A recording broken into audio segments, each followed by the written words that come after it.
Hoje estaremos meditando no Evangelho de João, capítulo 13, verso 31 ao verso de número 38. Diz assim a palavra do bom Deus: Quando ele saiu, disse Jesus: Agora foi glorificado o Filho do Homem, e Deus foi glorificado nele. Se Deus foi glorificado nele, também Deus o glorificará nele mesmo, e glorificá-lo-á imediatamente. Filhinhos, ainda por um pouco estou convosco, buscar-me-eis, e o que eu disse aos judeus, também agora vos digo a vós outros: para onde eu vou, vós não podeis ir.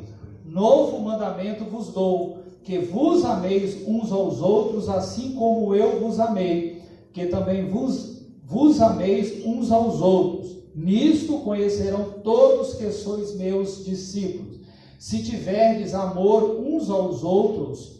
Perguntou-lhe Simão Pedro: Senhor, para onde vais? Respondeu Jesus: para onde eu vou, não me podes seguir agora, mais tarde, porém, me seguirás. Replicou Pedro: Senhor, por que não posso seguir-te agora? Por ti darei a própria vida.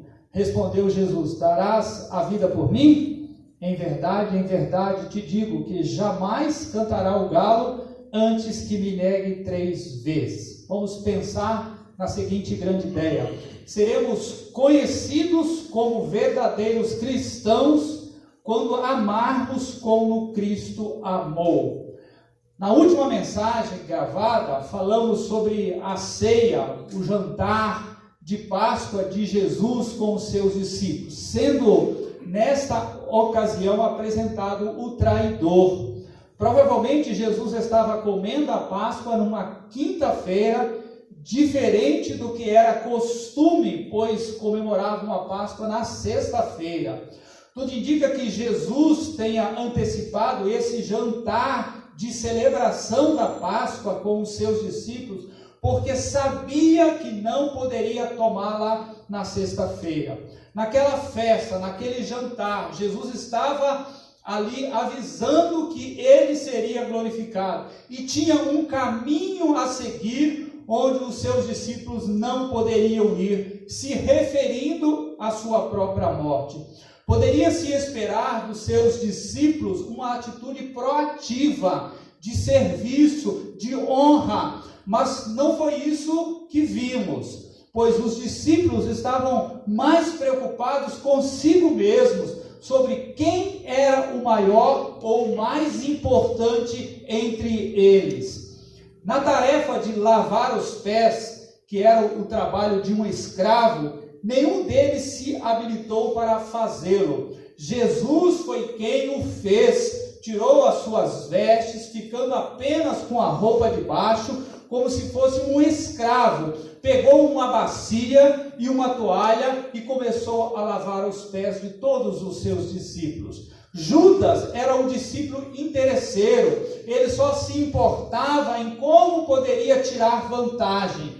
Por fim, ele acabou traindo Jesus por dinheiro. Quantos crentes hoje em dia fazem o mesmo?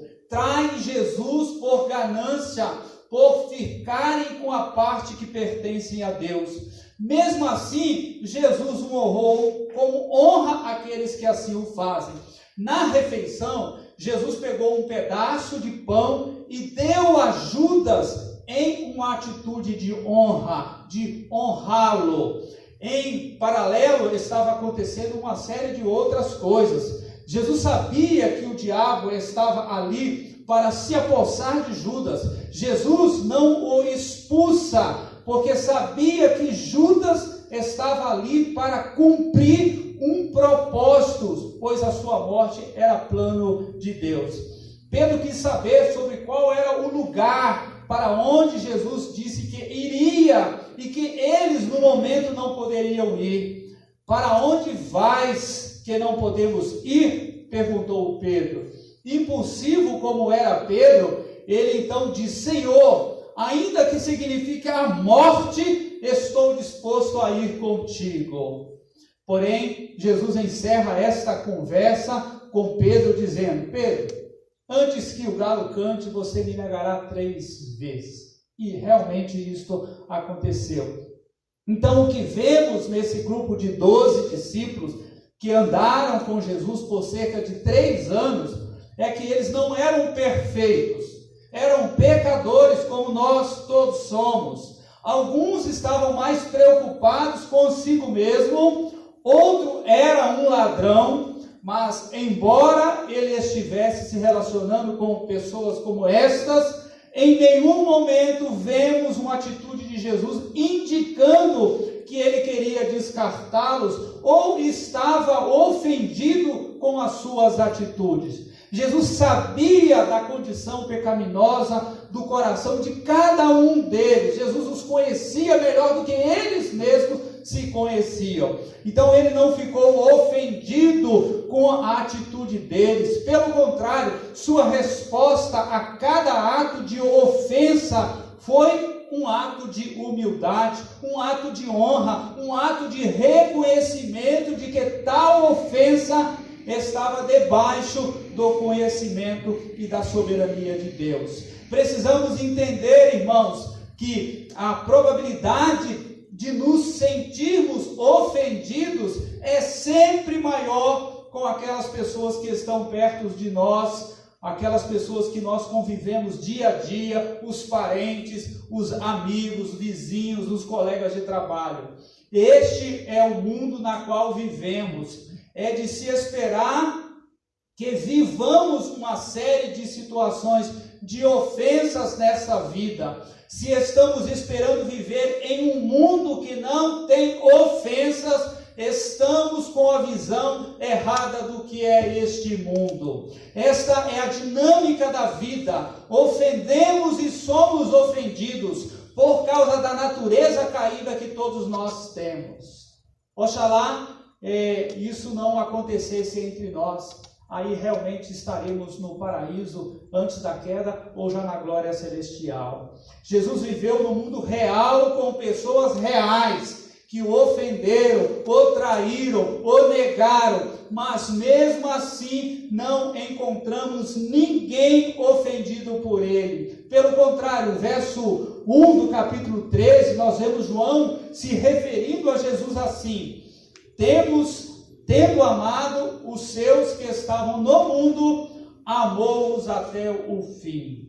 Que foco tinha o Senhor Jesus na missão que lhe foi dada pelo Pai Celestial? Isso significa que, apesar de todas as ofensas que ele estava vivenciando naquele momento, ele aproveitou o momento para expressar o seu amor por eles.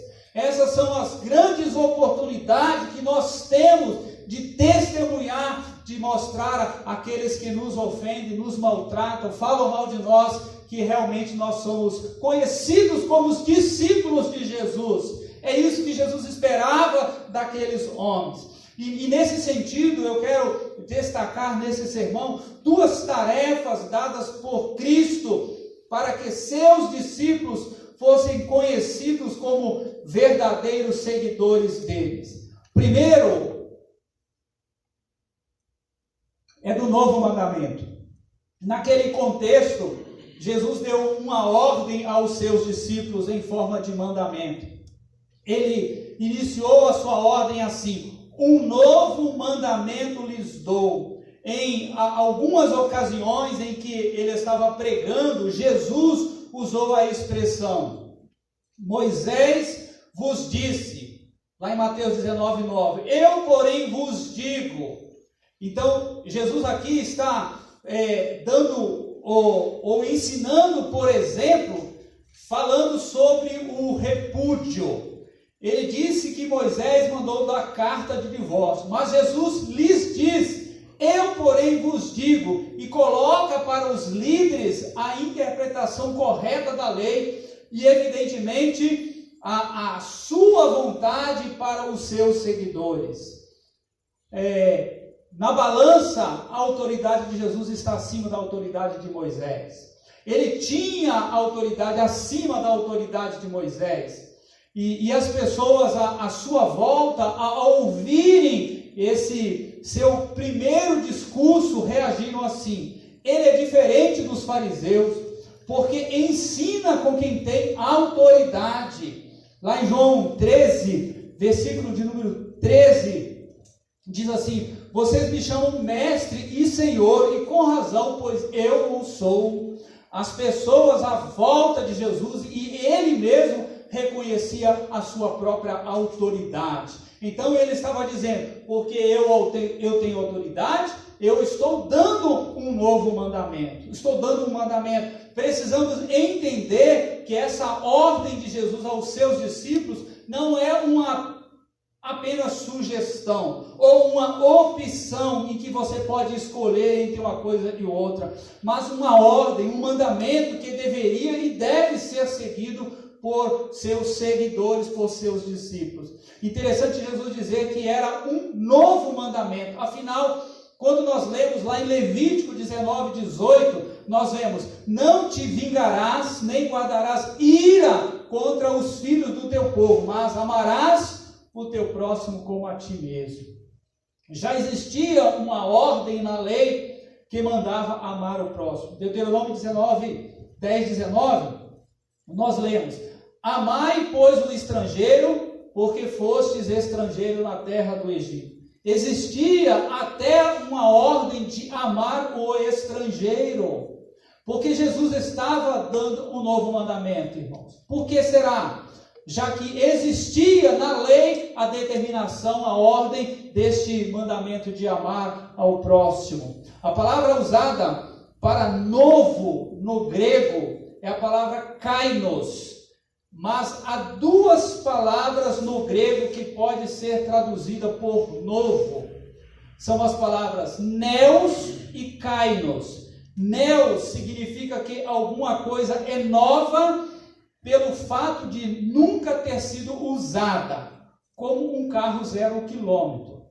E kainos significa que é recentemente feito, é fresco, é sem precedente, é desconhecido, como um carro no primeiro ano do seu lançamento. No primeiro ano ele é kainos, no segundo ano ele é neos, pois já não é novidade.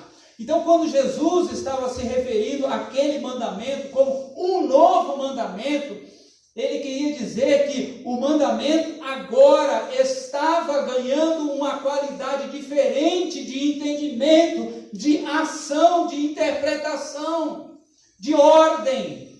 Ele já havia falado no passado para que os judeus amassem ao próximo como a si mesmos. Mas naquele momento ele queria que os seus discípulos amassem com uma nova qualidade de amor. Amem ao próximo como eu amei vocês. Não quero apenas que vocês amem ao próximo como a si mesmos. Quero mais do que isso. Amem como eu estou amando vocês, ao ponto de dar a vida para resgatar vocês da perdição do pecado. Era um mandamento antigo, mas com um padrão novo, como Cristo amou. É o que Cristo espera daqueles que professam ser cristãos. É um bom exercício do cristianismo amar como Cristo amou. É importante, irmãos, que cada um de nós analisemos também a nossa conduta e verifiquemos se realmente nós temos amado com esse novo mandamento, com essa nova qualidade de amor, que o referencial é como Cristo nos amou. Se a gente estiver amando diferentemente disso, de que o referencial não seja Jesus, nós não seremos conhecidos como verdadeiros discípulos de Jesus. Seremos conhecidos como os malas cristãos, mas não como o verdadeiro discípulo de Jesus Cristo. Nós estamos falando sobre duas tarefas dadas por Cristo para que os seus discípulos fossem conhecidos como verdadeiros seguidores dele. A segunda tarefa é do novo ou do mandamento prático. Esse mandamento do Senhor era algo muito prático, não era algo só para contemplar, para ouvir e isso passar batido, mas era para colocar em prática. Então Jesus sabia da condição real de cada um daqueles que o seguia. quando Jesus ordenou, amem uns aos outros, ele não estava esperando que isso acontecesse num ambiente como lá atrás, no Jardim do Éden, antes da queda, ou no paraíso, quando lá nós estivermos. Isso seria utopia, devido à condição caída de todos eles, de todos nós. Jesus tem essa mesma visão da igreja dele hoje em dia. Ele deu a sua ordem plenamente consciente do que ela envolvia. Ele sabia que isso envolvia amar uma comunidade cheia de pecadores. Ele sabe que não existe comunidade ideal, assim como ele sabia da condição de cada um daqueles discípulos. Pessoas que saem da sua igreja por problemas de relacionamento e são recebidas em outras igrejas sem que seu problema seja tratado, ficam sem conviver bem com nenhuma das duas igrejas. Alguns justificam que ficaram decepcionadas com fulano, ciclano, porque não olharam para Cristo, o único que não decepciona ninguém. Quando Jesus nos deu a ordem de amarmos uns aos outros, foi para amarmos as pessoas reais que aqui estão entre nós. Isso significa que você tem de amar aquele irmão de sangue quente, aquele irmão iracundo, que diz que não leva desaforo para casa, ou quando leva, desconta no cônjuge. Eu diria ainda que, além de amar, você precisará orar muito por ele também, e talvez uma vida toda. Isto é aquilo que é a realidade da corrupção do gênero humano nesse mundo. Então Jesus quer que amemos as pessoas reais, que nos envolvem com todas as dificuldades que elas enfrentam nas suas lutas entre carne e espírito. Você precisa amar a estes em sua igreja, em sua família. A comunidade que é alvo do amor de Deus é formada de pecadores, de imperfeitos, de pessoas reais, como eu e vocês. Alguns são sim iracundos, alguns são nervosos, alguns são bravos, outros não gostam de atividades, outros gostam de atividades, outros são precipitados, uns falam mais, outros falam menos, outros são mais ágeis, outros são mais tranquilos. Essa é a comunidade real. Somos diferentes. Precisamos sim da graça, do amor, da misericórdia, não só de Deus, mas também de nós, no nosso relacionamento. Você pode conseguir enxergar os defeitos de todos à sua volta, mas esse é o público-alvo de seu amor. Até porque você também não é perfeito, tem os seus defeitos também, deve ser alvo do amor dos demais. João, ele chegou a afirmar mais adiante, quando ele escreveu a primeira carta, lá no finalzinho, no capítulo 4, verso 20, dizendo: se alguém disser, amo a Deus e odiar a seu irmão, é mentiroso, pois aquele que não ama ao seu irmão, a quem vê, não pode amar a Deus a quem não vê. Por isso, a tarefa de amor é prática e com pessoas reais, como eu e vocês. Jesus ordena: amem como eu amei vocês. A palavra amar é empregada por Jesus aqui, na língua grega, a palavra é ágape, o amor ágape, diferentemente dos outros tipos de amor, é baseado unicamente no caráter de quem ama. Este amor, ele não se baseia nos méritos da pessoa que se ama. A ideia não é eu amo aquela pessoa porque ela é muito boa. Deus nos amou independente da nossa condição. Romanos 5:8, por exemplo, diz, mas Deus prova o seu próprio amor para conosco pelo fato de ter Cristo morrido por nós, sendo nós ainda pecadores. Esse é o padrão do amor que nós devemos amar. Então ele não nos amou porque éramos bons, mas porque ele é amor. Esse é o amor divino que deve ser praticado pelos discípulos de Cristo. Não se trata de um sentimento, mas de um amor que se manifesta e se reflete nos relacionamentos diários. A Bíblia diz que o marido tem de amar a sua esposa como Jesus amou a igreja. Mas como que Jesus amou a igreja? Ele morreu por ela. Ele se entregou por ela, ele se doou, ele se ofertou por ela, para que a igreja pudesse receber a graça de Deus, o favor de Deus. Não é o mérito da pessoa. Se ela faz isso ou aquilo para você, você vai amar. Se não faz, você não demonstra amor. Jesus nos amou até morrendo por nós, mas ele fez muito mais. O problema é quando nós negamos esse amor. Como que Cristo amou? Esse texto de João 13 aqui nos mostra como ele amou. Jesus não ficou com melindre, magoado diante da desonra, diante das ofensas dos discípulos. Pelo contrário, ele deu um passo em direção. Ele se humilhou para lavar os pés dos seus discípulos. Jesus honrou uma pessoa que o estava roubando e que o trairia. Foi assim que ele amou. Pode ser que esteja se relacionando com alguém que não te respeita, não te honre, mas lembre-se que a atitude de Jesus no momento como este foi de honrar o seu ofensor. Pedro era o tipo de pessoa bajuladora. Ele disse para Jesus: Jesus, ou Senhor, onde quer que tu fores, eu irei junto. Mas Jesus responde: antes que o galo cante, você me negará 3 vezes. Nas 3 negações, ele chegou a jurar que não andava com Jesus, que não o conhecia. Na última, até blasfemou contra Cristo. Naquele momento, diz a palavra de Deus que Jesus, ele não fala nada com Pedro, apenas olha em sua direção. Há momentos que um gesto vale mais do que 1000 palavras. Naquele momento, Pedro se converte.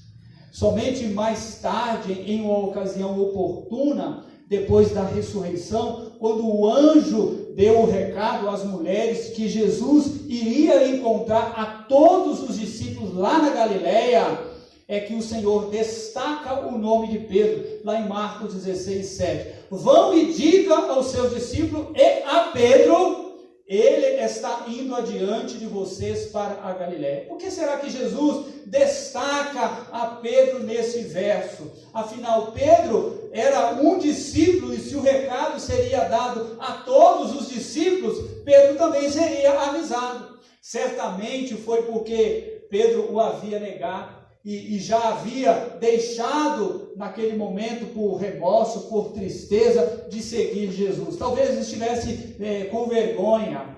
Provavelmente ele sentia que pelo seu negar estaria desqualificado para ser um discípulo de Jesus. O amor de Jesus tem a ver com ações práticas, com o dia a dia, com ser amável mesmo num ambiente hostil. Jesus está resgatando nesse momento, ao destacar o seu nome nesse recado, incluindo ele no rol dos discípulos de Jesus. Talvez você já tenha vivido ou esteja vivendo uma situação de ter sido traído, ofendido, desonrado, roubado, humilhado, semelhante ao que aconteceu com o seu Jesus. Mas a resposta de Cristo a esse tipo de situação é: vão e amem como eu amei. Quando Jesus dá esse mandamento, ele acrescenta que o amor é o elemento que deve distinguir o Filho de Deus dos ímpios. No verso 35 aqui de João 13, ele diz: com isso todos saberão que vocês são meus discípulos, se vocês me amarem uns aos outros. Então você quer que as pessoas saibam que você é um discípulo de Jesus? Está dizendo o texto, você precisa amar como Cristo amou. Se você não amar como Cristo amou, você não vai ser visto, notado, reconhecido como alguém que é um seguidor de Jesus. Você deve ter uma marca como cristão que o diferenciará de todos. Todos reconhecerão que você é cristão. Todos os cristãos têm o selo do Espírito Santo que os torna conhecidos diante de Deus. Mas há uma marca que nos torna conhecidos diante dos homens: o amor. O amor de Cristo, o amor como Cristo amou. Cristo é a melhor, é a exata, é a essência da definição daquilo que é o amor. Será que nós temos amado como Cristo amou, queridos irmãos? No início eu disse que seremos conhecidos como verdadeiros cristãos quando amarmos como Cristo amou. Seremos conhecidos porque temos uma marca, a marca do amor de Cristo. Jesus entendeu que até a ofensa do traidor era um instrumento de Deus para cumprir os propósitos de Deus na sua vida. Ele não se dirigiu pelas faltas e ações dos outros, mas apenas por ele mesmo, por aquilo que ele tinha que fazer e não por aquilo que ele recebia das pessoas. Ele cumpriu a sua missão aqui neste mundo. Ele não usou de justificativas para não fazer o que ele veio para fazer, como geralmente nós fazemos. Foi ele que começou, pastor. Eu só estou me defendendo, pastor. Isto é injusto, pastor. Eu não mereço isto, pastor. E tantas outras justificativas que nós damos para podermos revidar, para nós não amarmos como Cristo amou. Jesus nos mandou amar uma comunidade real. Não uma comunidade de perfeitos, mas uma comunidade de falhos, de pecadores. Evitar os riscos e se livrar das pessoas não é condizente com a orientação do nosso mestre. Não interessa o que fizeram a você, nem o quanto o ofenderam. O problema não está lá fora, mas dentro de você. A ordem e o alvo de Jesus é que você haja como ele agiu. Por isso, ele nos deu um novo mandamento para praticarmos o amor de Deus como ele praticou. Que Deus nos abençoe, queridos irmãos, amando outros imperfeitos como nós somos, pois é assim que Jesus tem amado, porque os sãos não precisam de médico, mas sim os doentes. Amém.